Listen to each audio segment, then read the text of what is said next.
After surviving a crash landing into water as a passenger early in his aviation career, then flying as a commercial pilot for more than 25 years, and spending 15 years teaching aircraft egress techniques, Brian Webster knows a lot about how to prepare for and survive an aircraft emergency over water. Here's a sample of some aircraft egress tips and techniques taken from his course. If we're going to have a problem, 99% of the time it's on a takeoff or on a landing, and that's not the time to try to find a harness or a shoulder harness of any description and put it on. It should be on your body, it should be well understood how it works, and don't remove it under any conditions. They save lives, there's absolutely no question of that, and just plain wear them. If you have a single strap across your body, that's okay. If you have your own airplane, I highly suggest you invest in getting some really good quality double over the shoulder harnesses. And the reason is simple. It keeps your body straight and true in an accident. You can't hit the dashboard, and your survival rate, if there is an accident, is much, much better. When it comes to a water accident, an airplane will stop almost immediately. If they go in nose first, you're going to generate somewhere in the area of 15 Gs, which is quite excessive for the human body. The fact remains, this equipment was put on board the airplane for safety. Just plain wear it. And I know a lot of people don't, but trust me, I'm living proof that it's a really good thing just to plain do.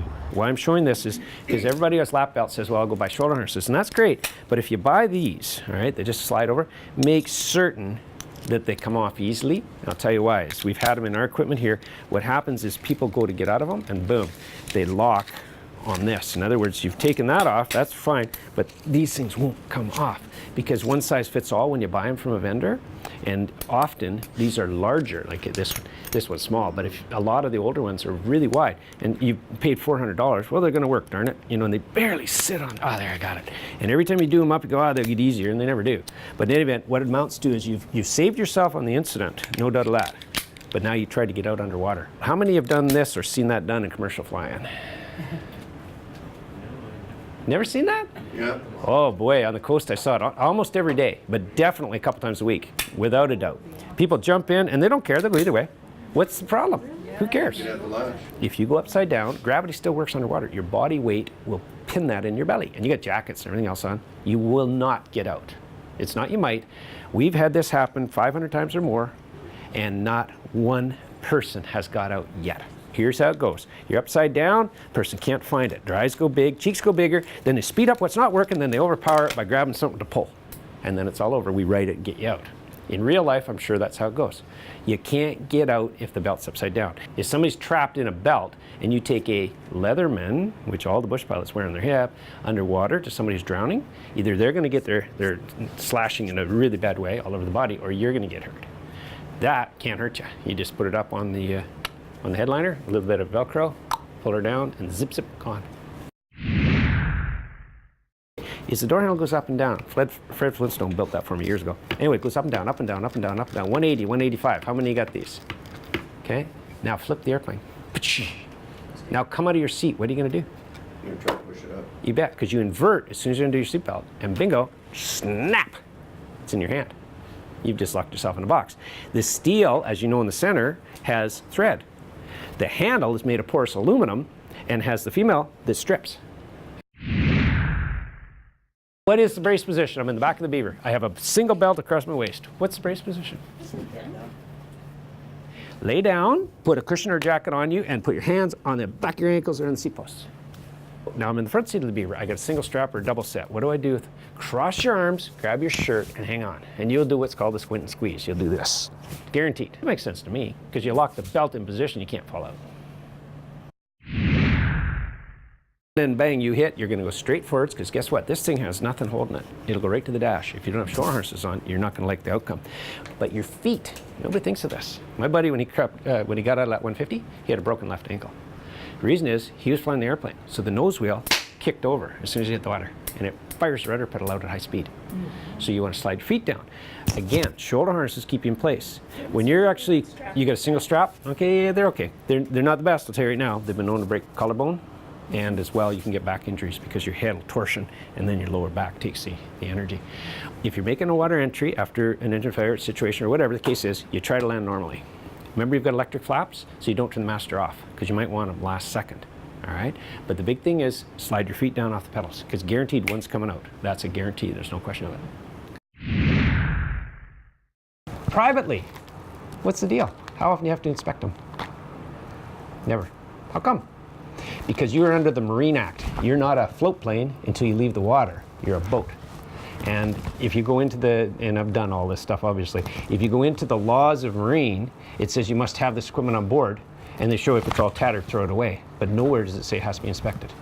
And that's why. So common sense says if you have a float plane and you have this equipment on, get it inspected every 5 years. That's my way of looking at it. And I've had more than enough come through the door, and they bring their stuff, and I look at it, it says 1984. You know, put it on, let's see how you do. And they never work, not one. So just spend the money and get them inspected. How many have the Mustangs? Anybody? Cool, they work good. You bought them wherever, when you bought them, did they come with a box or a bag that said this is a manual pull only? Please tell me you did. Yeah? Okay. What would happen if you got the other one that says right here, water activated? Well, it gets a little damp in the cockpit and you're gonna die. You're gonna die. If you wear this unit or any unit like a floater coat or anything else that gives buoyancy and you flip the airplane, that person is rendered useless. They will be stuck to the ceiling. Every time you work, and I attest to this, every time you work underwater, you burn 5 seconds of air. I've calculated. We've done it running around with weights and all this stuff at the bottom of the pool. 5 seconds of air. If you can hold your breath for 30 seconds, you're good for 6 steps of hard work. And then you're done because you're taxing your body. So the fact is, if you're working to overpower buoyancy to get to the door, and then you have to go down a considered distance because there's a door sill, you won't get out. If you're right beside the door, your chances are 50-50. If you're back a seat, I don't think you'll get out. Okay, so you tell me what you would do with this, okay? Here's your raft. It's sitting in the back of the aircraft. The airplane has just crashed. Boom, it's in the water. What would you do with that raft? I just no, I throw it out. Okay. Yeah, you throw it out the door. Yeah. And then you jump out, and then you pull it. Okay, so 30 knot wind. You threw it out the door. Oh, no, they're coming back. Okay. No, I think you hold Yes, here and no, pull it out. better than that. Put your wrist out like that. Put it on your wrist, don't let it go. That's attached to the raft. Yeah. If you let go of that, there's a wind. When it inflates, it's a kite. It's gone. Quick swimming. Yeah, they only weigh 20-some-odd pounds. So the fact is, way it goes. The next thing they don't tell you is if you're in the water, and let's say search and rescue drops this thing into the water, okay? They come over with a Herc or whatever, they can drop them. So you're in your boat or wrecked airplane, and you got this thing and you're swimming, okay? And I'll just show you.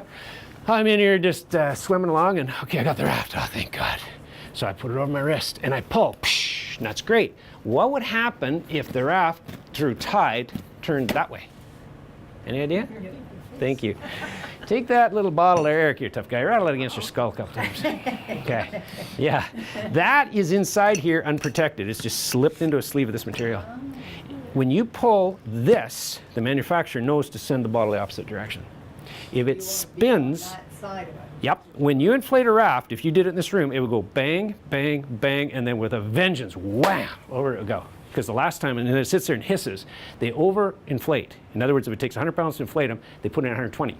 Then it has a valve that lets the air go back down. You're going, oh, no, no, it's leaking, don't leak. No, that's fine, don't worry about it. It's got an overflow valve, okay? But this, in a raft, on the last blow, is gonna go high up in the air and slam down on the ground. That's the way they build them. Just don't get your head in the way. Do ELTs work underwater?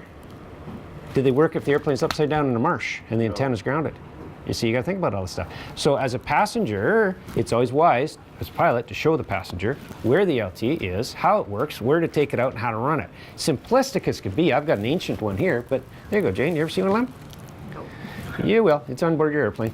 It's got 3-position switch: on, off, arm. Off is off, on is on, arm is where it sits for an impact. In other words, if it gets hit, dropped, or the airplane lands hard, off it goes, sends a signal up through basically an antenna on the back of the airplane to the satellites, down to somebody who cares, who will look after it. And they'll know where you are, and they'll send somebody out to help. If the airplane's upside down in a marshy area, the antenna on the back of the airplane could easily have grounded, and then it won't work. Or if it's underwater. It might work if it's facing upwards in shallow water, but it won't work in salt water, I'm told, at all. So again, teach your passengers where this stuff is, especially if you got family members who fly with you all the time. Because they might save your bacon while you're laying there waiting for help by turning it on. Maybe it didn't go off. Here's one for you. You're flying your 72s or your 150s. Do you lock the cargo door in the back? I don't. You don't, you're right, but why wouldn't you? And I can't get out. Well, you can't get out of them anyway, so that's not going to help you, but you can't get into them. Here's the deal. You don't realize in a lot of cases unless you think of this. If you're in a Cessna and you've just closed the door or put the door handles down, you've locked yourself in. In other words, nobody can come open the door. Because when you put the handle down, mechanically you lock the door. See, we don't think of that. Now let's say, just for a moment, you came in on floats or a wheel plane and you went upside down the water. Okay? How is anyone get in to save you? You see, if you left the cargo door open, then they can come through that. Then normally, there's only a couple of years that did it where you can come out of them. Normally there's no latch on the inside. It's only on the outside to get in.